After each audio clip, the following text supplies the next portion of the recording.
Turning now to Ukraine, a crisis that was very much fueled by the Russiagate controversy. Ukrainian President Volodymyr Zelensky is facing the biggest protests he's seen since Russia invaded more than 3 years ago. And to discuss Zelensky's current turmoil, I spoke to Marta Havrishko. She is visiting assistant professor at the Strassler Center for Holocaust and Genocide Studies at Clark University.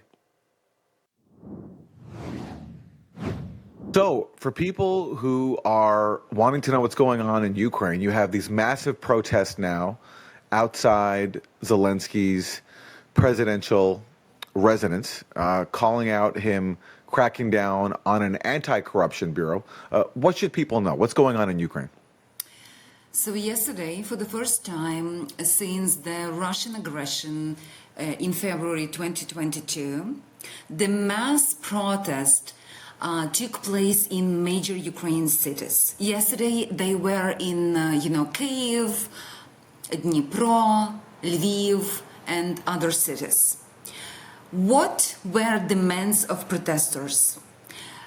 They started to go out to the streets and protest with the hope that Zelensky will put a veto on one of the law adopted yesterday by Verkhovna Rada.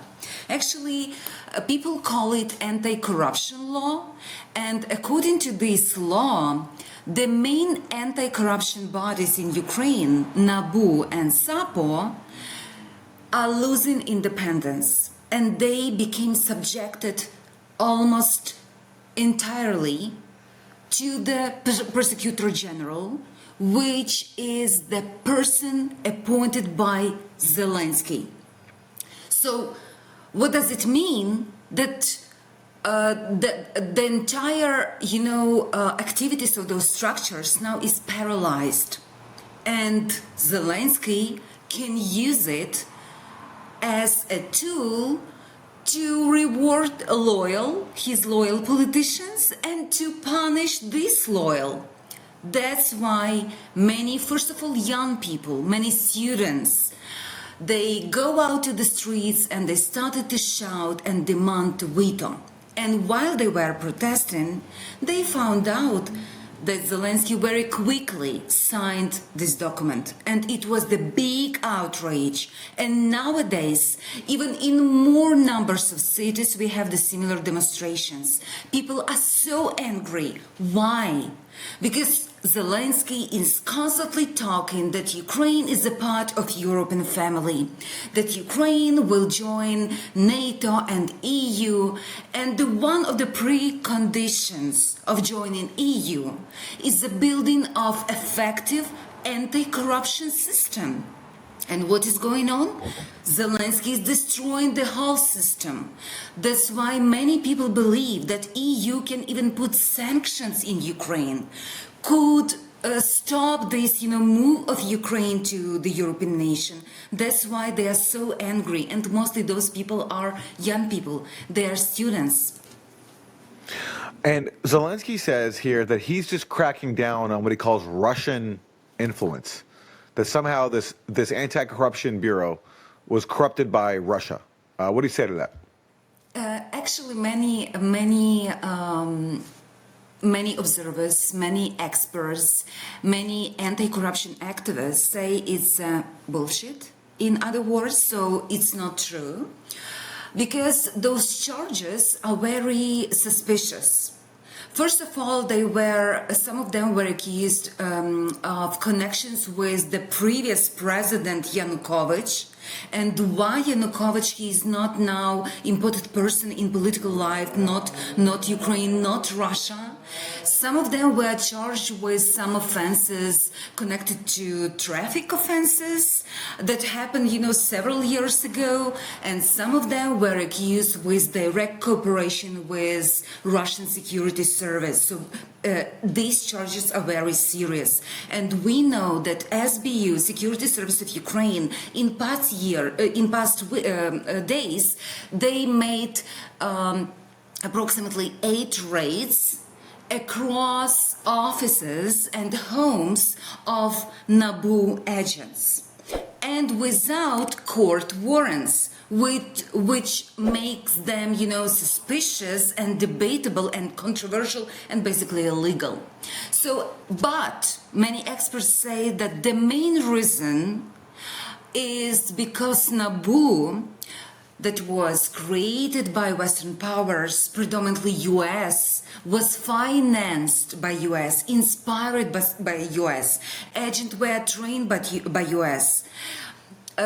Basically, they say that in recent days, they wanted to open investigation against the closest allies of Zelensky. For example, Timur Mindic, who was his long-term partner, business partner, the owner of 95 Kvartal, his entertainment company, together with Zelensky. And also, recently, one of the criminal investigation with very serious charges of great corruption was opened against one of the closest friends of Zelensky, Deputy Prime Minister Alexei Chernyshov. And we know that Alexei Chernyshov left the country, and there were so many rumors about his desire to return, because he was afraid that he will be put in prison.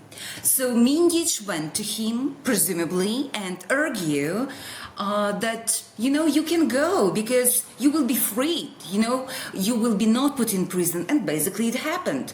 Despite this massive damage to Ukraine budget that cost approximately 1 billion hryvnias to Ukraine budget, he wasn't dismissed.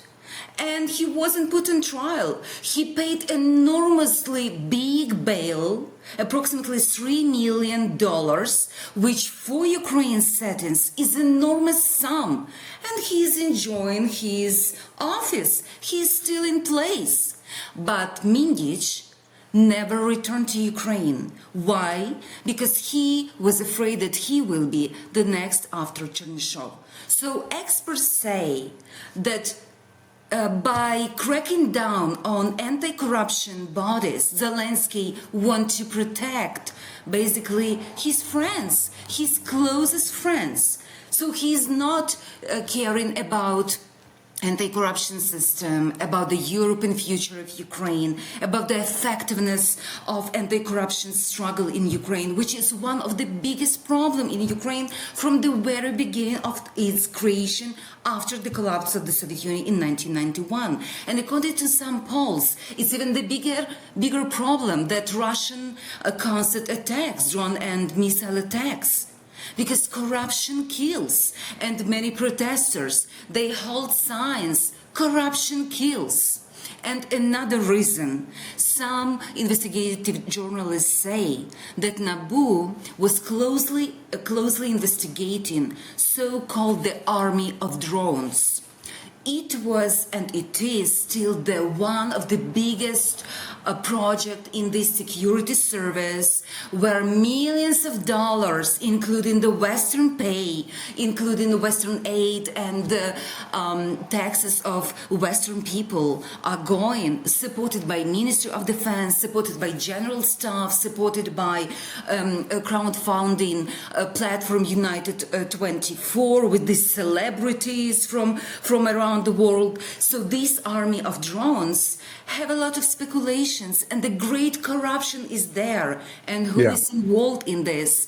The closest people to Zelensky, Arachamia, who is the leader of Zelensky party in the parliament, and Yermak, who recently became a celebrity, I would say, in Western press, because so many articles were written about him, about his power. Andrei Yermak, that's Zelensky's chief of staff. Yes.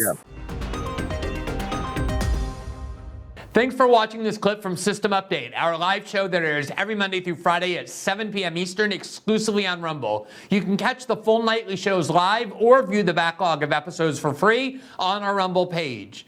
You can also find full episodes the morning after they air across all major podcasting platforms, including Spotify and Apple. All the information you need is linked below. We hope to see you there.